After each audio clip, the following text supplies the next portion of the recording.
정성이 좀 심하게 들어서 좀 뜨거운 물을 계속 마시고 그렇게 목을 유지해 가고 있습니다.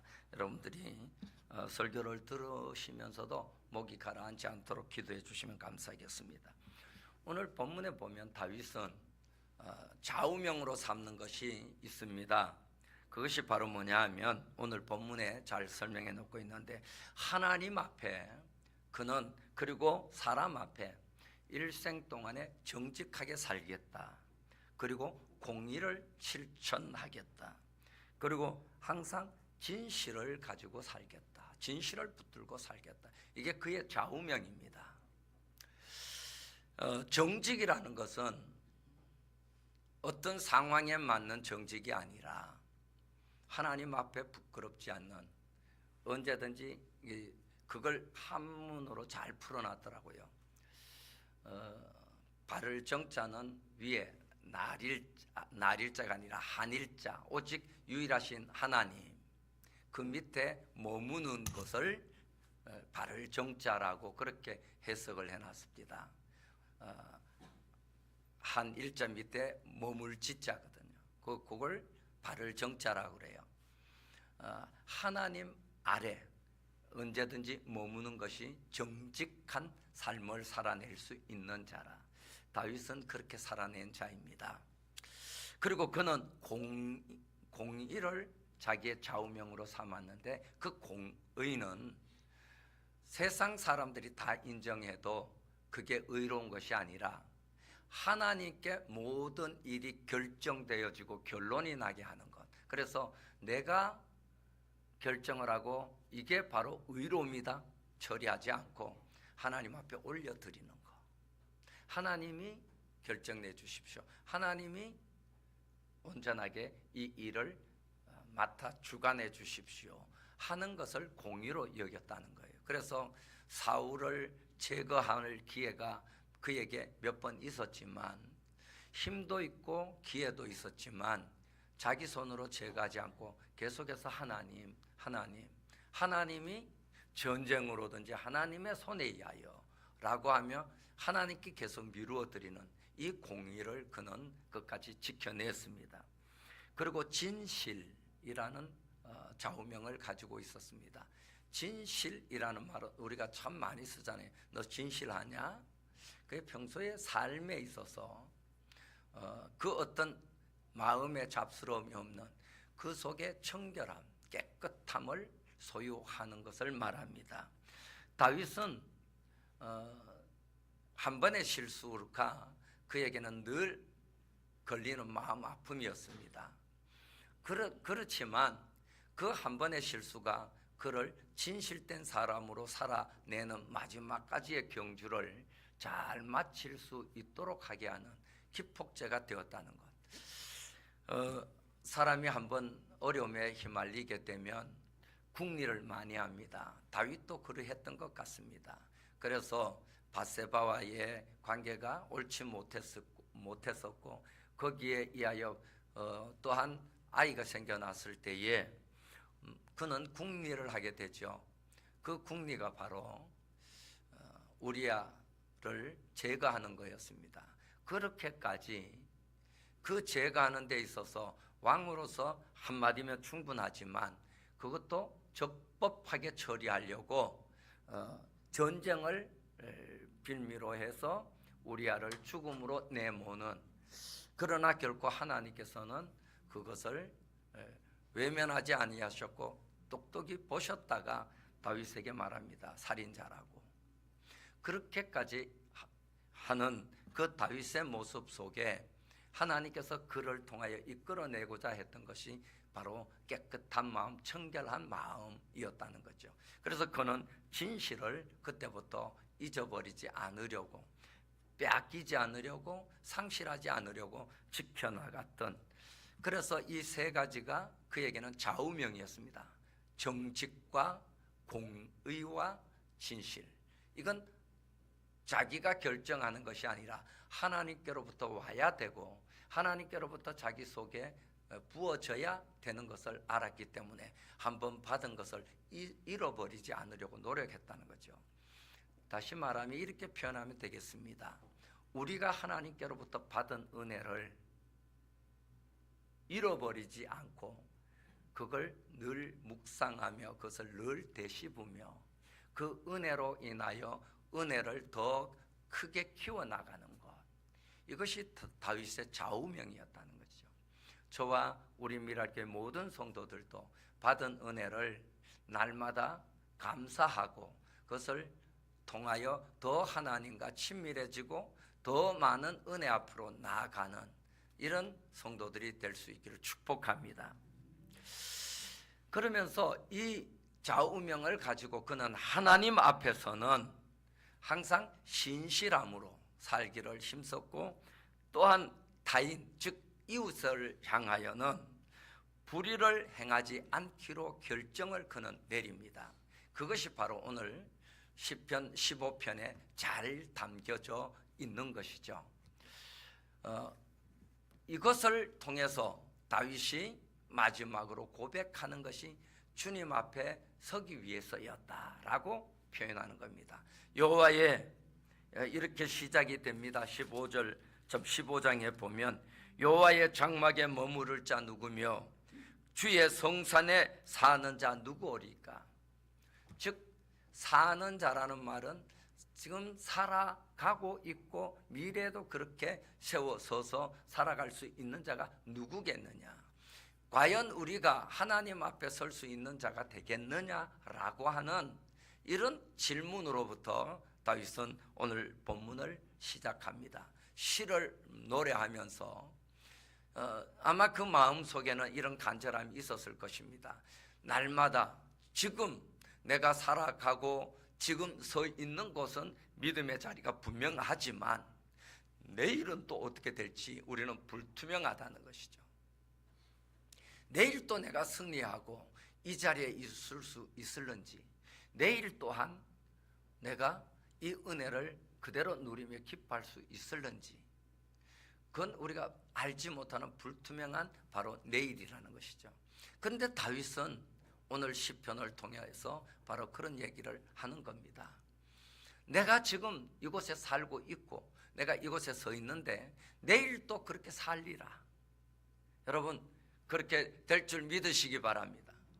우리 모두가 오늘 내가 이곳에서 기쁜 마음으로 하나님을 예배하고 하나님 앞에 기도하며 다 기쁨으로 응답받는 이 상황이 내일 또 그대로 유지되어질 것을 믿으시기 바랍니다. 하나님은 변함이 없으시고요, 내가 찾아가서 내가 만나기를 요청하면 우국이 엄마가 휴가 나왔을 때 버선발로 달려나왔듯이, 요즘엔 버선도 없지만 우리 하나님은 그보다 더 기쁜 마음으로 우리가 구하면 달려나오시는 분이세요. 더 다정한 목소리로 왜 하면서 대답하시는 분이에요. 내가 여기 있다 라고 말씀하시는 분이에요. 하나님은 언제든지 우리가 어떤 모습으로 그분을 찾든지, 야 너 좀 씻고 와라, 너 좀 더럽다, 너 냄새 난다, 이렇게 하시지 않는다는 겁니다. 그를 향하여 나아가는 제수주어만 취해도 거리가 먼데 벌써 달려나와 목을 껴안고 잘 왔다고 하면서 이미 자기의 집에는 이 아들 목욕시킬 물 대표라, 좋은 옷 준비해놔라, 손에 이미 빼서 팔아먹어버린 아들의 그 인장 반지 다시 준비해서 잘 놔놔라 하면서 아버지는 그 냄새나는 다 상실하고 잃어버리고 변해도 그렇게 변할 수 없는 아들의 모습이 아닌 주한 거지의 모습을 그는 회복되어진 아들의 모습으로 건강하고 깨끗하고 정결한 예전에 자기 집에서 누렸던 그 둘째 아들의 그 당당한 모습으로 이미 받아들이고 있다는 거예요. 이 좋으신 하나님을 우리 모두가 날마다 그분 앞에 나가서 만날 수 있기를 축복합니다. 내가 마음에 부담스러워서 그렇지 하나님은 전혀 나를 부담스러워하지 않고 그분께로 나오기만 하면 그냥 기다렸다는 듯이 나를 받아주셔요. 내 기도를 들어주셔요. 내 찬양을 기뻐 들어주셔요. 금요일 심야 기도회를 드리는데 찬양이 안 나오는 거 있잖아요. 목이 지금도 그렇듯이. 그런데 금요일도 그랬고 지금도 앞에서 제가 또 심호흡을 하면서 더운 물을 마시면서 찬양을 크게 했습니다. 이유는 이 목소리가 어떠하든지 주님은 전혀 상관하지 않으시고 내 찬양을 들으시기를 기뻐하신다. 내 목소리를 듣기를 원하시지 내가 유명한 가수가 아니다 이걸 따지지 아니하신다는 겁니다. 그런데 가수들이요, 유명한 가수들이 찬양을 부르니까 나도 모르게 내 마음이 뿌듯하기는 하더라고요. 보니까 오늘도 조금 전에 나오기 전에 누가 찬양을 부르는데 꼭 남자 톤으로 불러요. 그런데 이름을 소개하기를 양희은이래. 그래서 집사람 보고 여보 이 사람 남자 같으니까 남자 맞네. 그래. 아니 양희은이래. 근데 양희은이가 노래를 불렀다라는 것이 내게는 자랑스러운 거예요. 왜냐하면 유명하니까. 근데 하나님은 유명한 사람이 불렀다고 자랑스러워하는 게 아니라 당신의 아들 때 내가 부르니까 좋아하는 거예요. 하나님의 형상으로 지음 받은 자가 그 입을 세상적으로 사용하지 않고 남을 헐뜯고 험단한 일에 사용되어지지 않고 하나님을 향하여 쉰 목소리든지 그냥 전혀 이게 오르내림이 없는 그걸 갖다 뭐라 그러죠? 음치라고 그러죠. 그런 노래로 부르든지 말든지 하나님은 그를 기뻐 들으시고 그를 기뻐 받으시는 줄 믿습니다. 하나님 그러시는 분이라는 거예요. 그 하나님을 향하여 오늘 우리는 달려나왔고 그분의 말씀을 오늘도 우리는 받아서 아멘하며 마음에 새기고 그리고 나아가서 내 삶을 통하여 그렇게 지켜 행하기를 원하는 간절한 마음에 우리는 오늘 예배를 드리고 있는 줄 압니다. 주님은 이 모습을 굉장히 기뻐하신다는 것이죠. 그래서 다윗은 타인에게는 불의를 행하지 아니하고 하나님께는 신실함으로, 즉 이 신실함이라는 말은 경외하는 마음으로라는 의미를 가지고 있습니다. 이렇게 해서 하나님을 예배하기를 기뻐했던 것입니다. 그래서 첫 번째로 생활면에서 이렇게 저는 세 가지로 나눴습니다. 그는 생활면에서 항상 하나님 앞에서뿐만 아니라 사람 앞에서도 정직한 삶의 소유자가 되기를 원했다는 겁니다. 하나님은 모세를 통하여 이렇게 계명을 주셨습니다. 너희 주머니에 2가지의 저울추를 있게 하지 마라. 하나는 자기 이익을 위해서 사용하는 것이고 하나는 물건을 팔 때에 사용하는 것. 여러분 이렇게 정직하지 못한 사람들이 당시에도 많았다는 얘기입니다. 어쩌면 사람들은 전부 다 자기 중심으로 자기를 위하여 먼저 마음을 쓸 것이고 그리고 그 마음을 삶을 통해서 표현할 수 있다면 아마 표현할 것입니다. 하지만 다윗은 말합니다. 정직하게 하나님 앞에서 언제든지 하나님 아래서 내가 머물기를 원한다라고 그는 그렇게 했다는 것입니다. 전도서에 보면 사람이 물건을 살 때에 이런답니다. 아이고 이거 별로네 그러다가 사가지고 집에 가서는 와 이게 최고다 잘 샀다 이런다는 거예요. 어쨌든 깎으려고 이거 별거 아닌데 이거 뭐 보니까 이래놓고는 그거 어쨌든 자기 거 만들어 가지고 집에 가서는 그냥 자랑하면서 귀하게 여긴다는 거죠. 이렇게 이중적인 마음 오늘 우리에게 혹시 있지 않습니까? 떼어버렸으면 좋겠습니다. 좋은 것은 좋은 대로 인정할 줄 알고 오늘 또 귀한 것은 귀한 대로 인정할 줄 아는 마음을 하나님께서 오늘 또 보고 계시고 나를 그렇게 여겨주실 줄 믿습니다. 다윗은 이걸 알았기 때문에 사람 앞에서도 정직, 하나님 앞에서도 정직, 내 삶의 전반에 이 정직을 잃어버릴 수 없다라고 일상생활면에 유지하기를 힘썼다는 겁니다. 그 다음에 두 번째로 공의를 실천하는 자였답니다. 가깝다고 친분이 있다고 그리고 그 사람과 관계를 맺으면 내게 더 많은 유익이 있을 것 같다고 결코 어느 한쪽으로 치우치지 않는 뇌물을 받고 그 판단을 흐리게 하는 그런 일들, 이것 또한 그는 버리며 하나님의 공의를 따라서 자신도 하나님의 공의에 맞게 살아가는 그 사람, 힘이 없다고 무시되어도 된다고 멸시해도 된다고 생각하는 이런 사람까지도 함부로 대하지 않는 이런 삶을 하나님이 보시기에 얼마나 귀히 여겼을까요? 하나님도 그 연약한 자까지도 고아와 과부와 나그네의 아버지 하나님 되신다라고 말씀하셨던 그 하나님의 마음이 다윗에게도 있었듯 오늘 우리에게도 있기를 원했다는 거예요. 성전에 누가 들어올 때에 귀한 옷을 입고 금가락지를 끼고 그렇게 들어오는 자가 있으면 안내하는 분들이 이 상석으로 오세요 하고 안내를 하고, 남루한 옷을 입고 들어오는 자가 있으면 거기에 섰든지 아무 자리에 찾아가 앉든지 라고 하는 야고보서의 2장의 모습같이 이런 교회의 모습이 되어서는, 그리고 사람의 모습이 되어서는 하나님 앞에도 옳다 인정함을 받지 못할 것이라는 것이죠. 아마 그런 사회가 굉장히 많이 행행했던 것 같습니다. 예수님도 누가복음 18장을 통해서 이렇게 예화를 듭니다. 어느 한 도시에 아주 재판장이 있었는데 가난한 가부가 너무 억울한 일을 당해서 재판장에게 가서 자기 억울함을 풀어달라고 했답니다. 그런데 재판장이 전혀 들어줄 생각을 하지 않았다는 거예요. 왜 그랬을까요? 그 가난한 가부에게서는 관계를 해봤자 생길 것도 없고 뇌물을 가져오지도 않을 것 같아서 아마 그렇게 했을 것 같습니다. 이건 불의이지 공의일 수가 없다는 것입니다.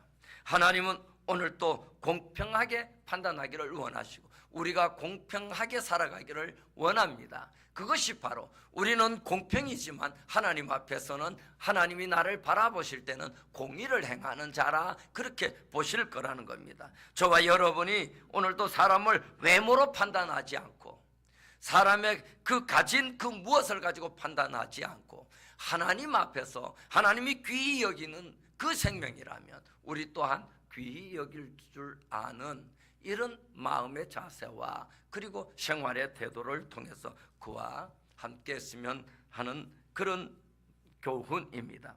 세 번째로는 말과 삶이 일치하는 이런 삶을 바로 진실이라 그렇게 표현합니다. 사람이 자신이 하는 말을 먼저는 지켜 행해야 되는데 야고보서 1장에 보니까 자기가 한 말을 곧바로 나가서 잊어버리는 자도 있대요. 그런 사람을 비유로 거울을 보고 곧바로 돌아서자마자 자기 얼굴이 어떻게 생겼는지를 잊어버리는 자와 똑같은 자라. 내가 한 말을 그냥 쉽게 던졌기 때문에 마음에서 잊어버린다는. 내가 그런 말 했어요? 제가 그런 말 했어요? 이렇게 말하는 사람, 진실하지도 정직하지도 공의롭지도 못하다는 겁니다. 말과 삶이 일치하는 오늘 우리 모두가 되기를 주님은 원하십니다. 다윗은 끝까지 이것을 지키기 위해서 마지막에 아도니아가 왕의 기름을 받고 자기가 왕이라고 선포했고, 둘째가라면 섭섭할 만큼 다윗까지도 함부로 하지 못했던 그의 사촌 요압 장군이 아도니아의 편에서 이제 다윗을 이어서 아도니아가 왕이라고 말할 때에 세력으로는 역부족이지만 그러나 그의 말을 지키기 위해서 다윗은 솔로몬을 왕으로 세웁니다. 이미 세워져 있는 아도니아, 자기가 왕으로 기름 부음을 받았지만, 그리고 아비아달 제사장으로 통해서 이미 기름 부음을 받았지만, 그러나 다윗은 나이 많아 힘을 쓸 수 없는 그때에 자기가 직접 가서 그 왕위 계승 행사를 집전하지 못해서 사독 제사장과 그리고 나단 선지자를 보내요. 그를 끝까지 책임져 솔로몬을 왕으로 세우고, 백성들 앞에 왕의 나귀를 태워 공포하게 만들어서 솔로몬을 세워줍니다. 간단한 것이 아닙니다.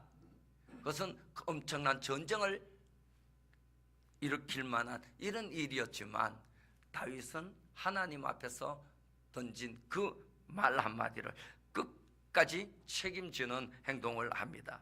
자신이 한 행동, 자신이 한 말들, 오늘 발뺌하는 우리가 되어서는 안 될 것이며 끝까지 책임지는 이런 삶이 되어야 합니다.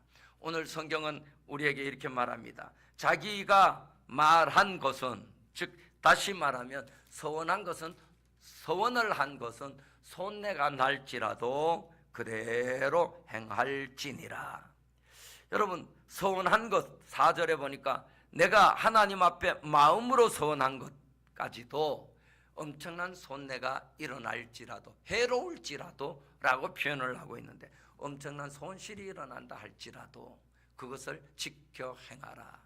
오늘 하나님 앞에서 공의와 진실과 정직으로 살아가는 자는 말에 대한 책임을 질 수 있는 이런 결단의 마음 있어야 한다는 겁니다. 두 번째로 성품의 면에서 우리가 살펴보면 그렇습니다. 남의 이야기를 너무 즐겨하는 자가 되어서는 안 될 것입니다.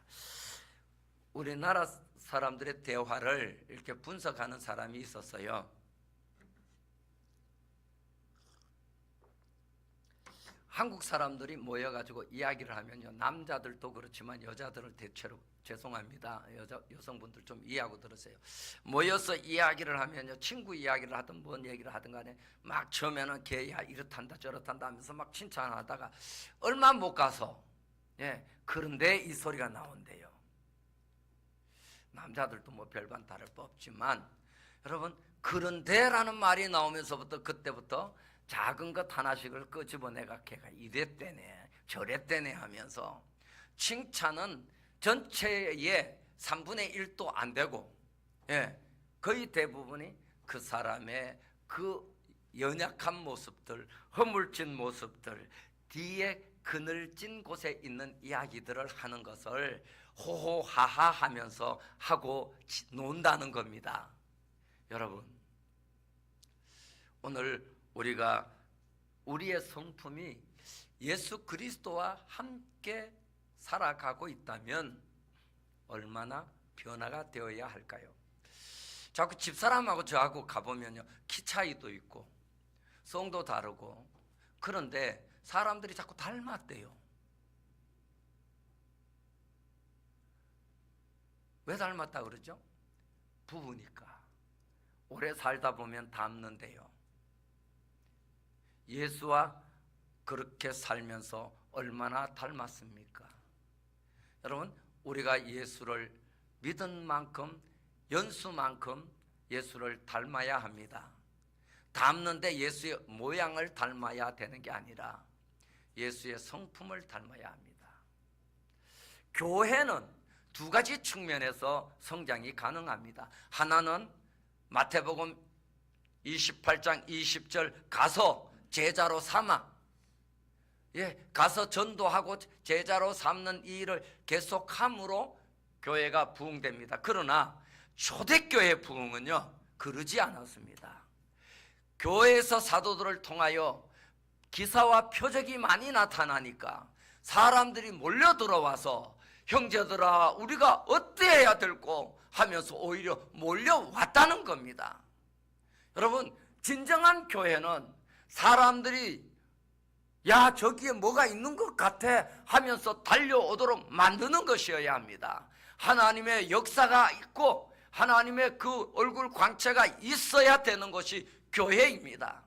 그래서 마태복음 5장 16절에 보면 너희 착한 행실, 이 착한 행실이라는 것은 그냥 행동 하나만을 표현한 것이 아니라 속 안에서부터 우러러 나오는 그 성품에 의한 삶을 통하여 얼굴 표정까지도, 말의 그 어떤 따뜻함까지도, 부드러움까지도, 사람들의 마음에 딱 와서 울리는 그 어떤 진동까지도 예수님의 성품을 닮은, 예수님의 성품은 뭔가 여러분 고민하지 마세요. 여러분들 잘 기억해 놨다 집에 가서 꼭 읽고 그리고 그대로 내 안에 이루어지기를 힘쓰시기 바랍니다. 갈라디아서 5장 22절 23절에 신의 성품을 성령의 열매라고 표현하고 있어요. 성령의 열매 9가지라고 표현하고 있습니다. 사랑과 기쁨과 그리고 화평, 그리고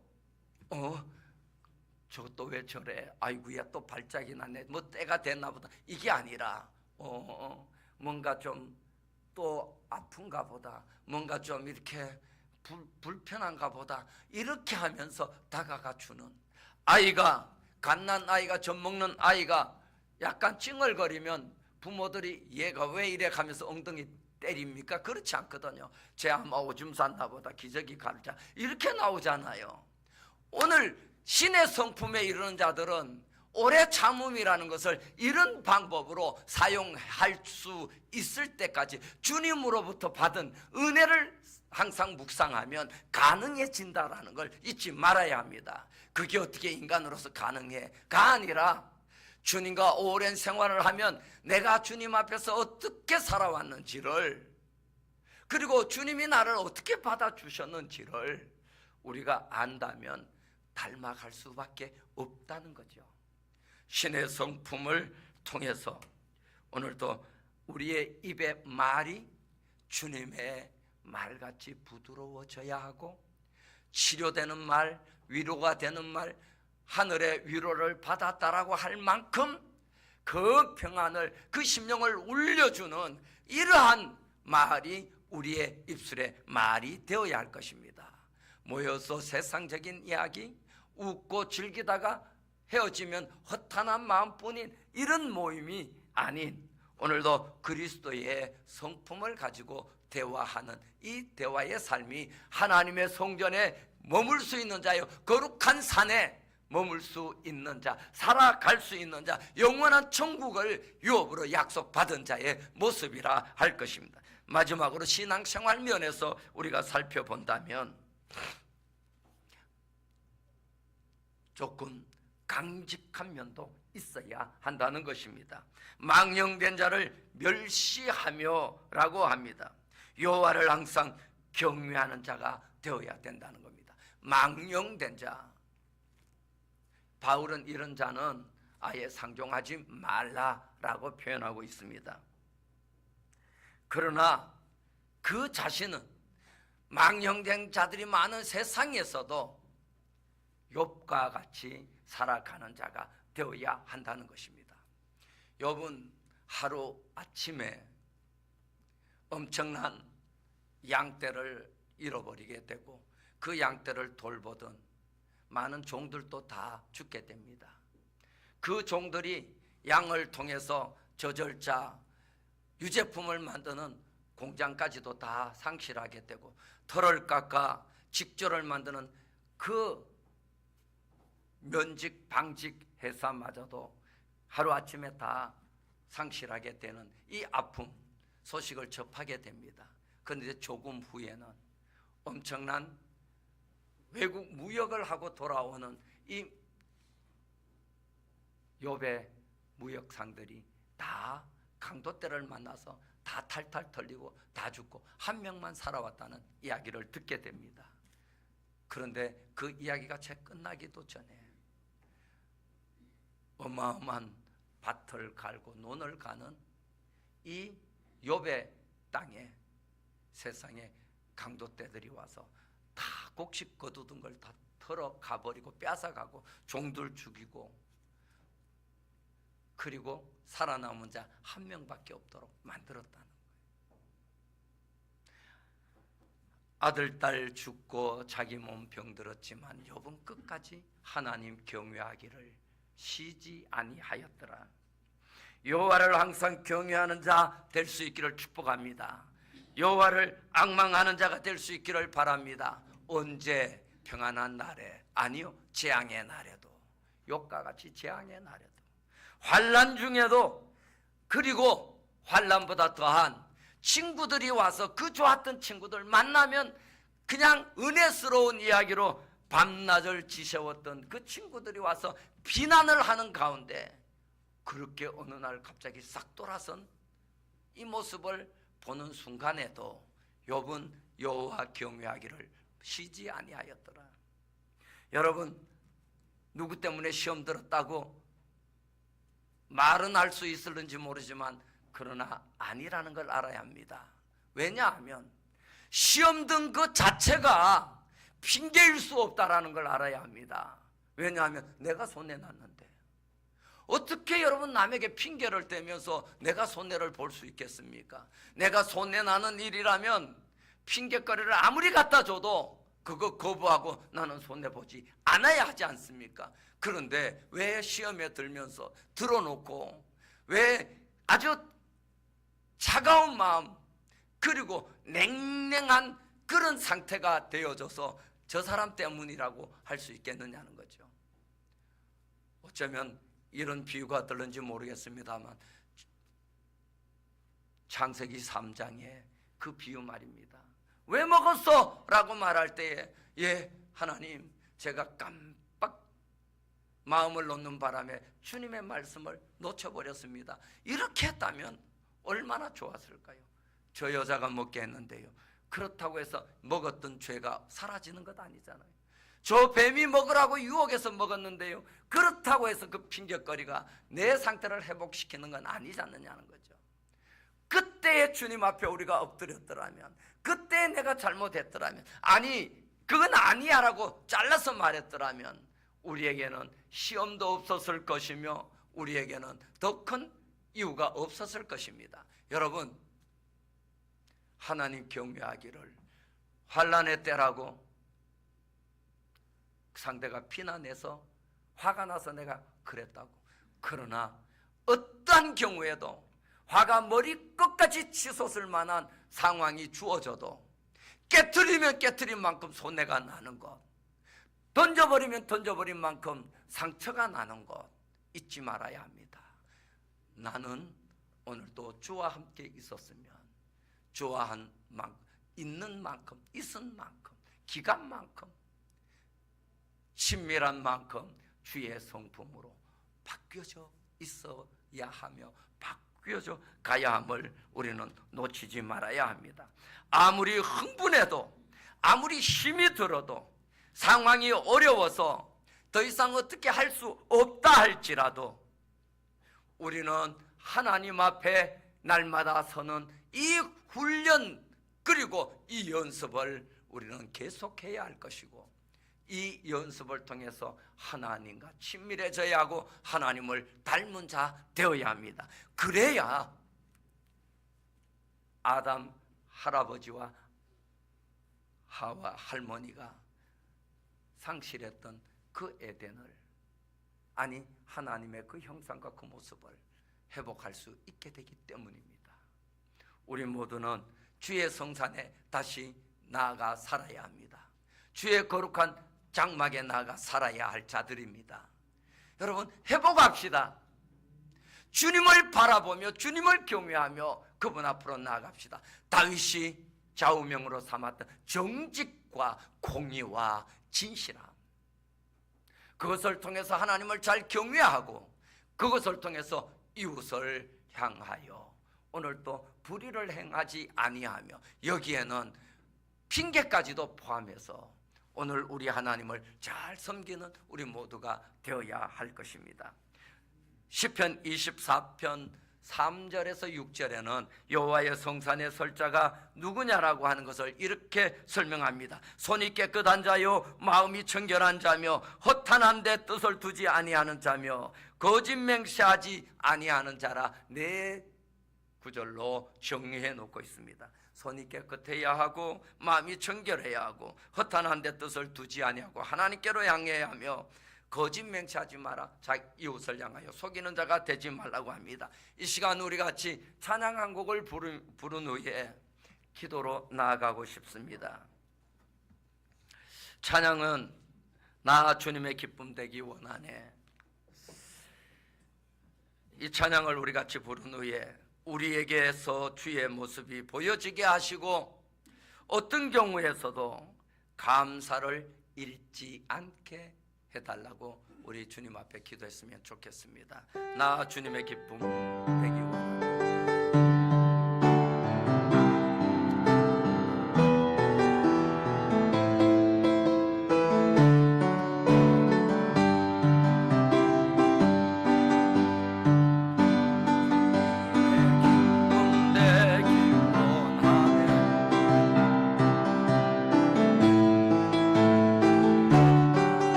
간절히 기도하며 나갑니다. 거룩하신 아버지 하나님, 늘 주님과 함께 있으므로 주님의 영상이, 주님의 모습이, 주의 성품이 나를 통하여 땅에 드러나기를 원하며 많은 사람들이 나를 통해서 하나님 아버지께 영광을 돌리는 모여드는 역사가 일어나기를 원합니다. 주여, 오늘도 이 교회에 많은 사람들이 몰려와서 우리가 어떻게 하면 하나님 앞에 나아갈 수 있으며 우리가 어떻게 하면 하나님의 놀라운 역사를 볼 수 있을까? 형제들아, 우리에게 하나님이 살아계심과 하나님의 일하심을 보여주게 하라고 말할 때, 주여, 미랄교회 성도들이 보여줄 수 있는 그 아름다운 모습, 하나님을 증거할 수 있는 증인의 참모습을 가질 수 있게 하여 주시옵소서. 주여, 오늘도 우리가 감사를 잃지 않고 환난 중에도 고난 중에도 어떠한 상황 속에서도 비난을 받으면서도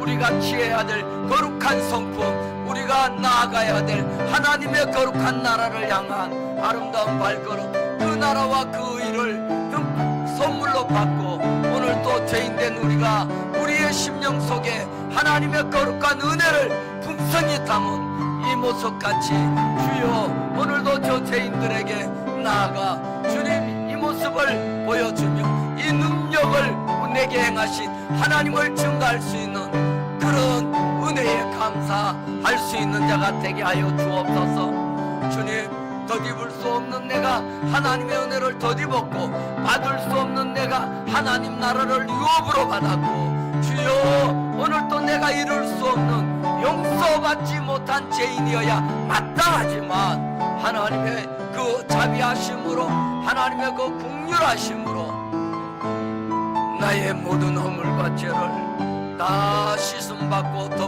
덮어지고 용서함을 받아 하나님의 자녀가 되었듯이, 주여 오늘도 그 은혜를 생각하며 감사를 항상 내 입에 달고 다니며 감사한 마음으로 날마다 믿음의 삶을 살아내는 자 되게 하여 주시옵소서.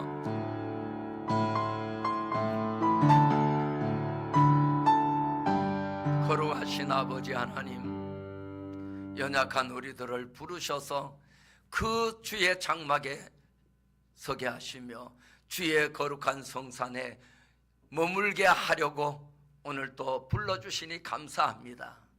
주님 앞에 있는 그 순간순간 주님의 형상, 주님의 모습 닮아지게 하시고 주님의 성품을 우리 안에 이루며 우리의 삶을 통해서 드러낼 수 있게 하여 주시옵소서. 지금은 우리 주 예수 그리스도의 은혜와 하나님 아버지의 크신 사랑과 성령님의 강한 능력의 역사가 주의 거룩한 날을 보는 그날까지 오늘 이 제단에서 예배드리며 그 믿음으로 승리하기를 원하며 나가는 모든 무리들을 위해 영원토록 함께 하시기를 축원하옵나이다. 아멘.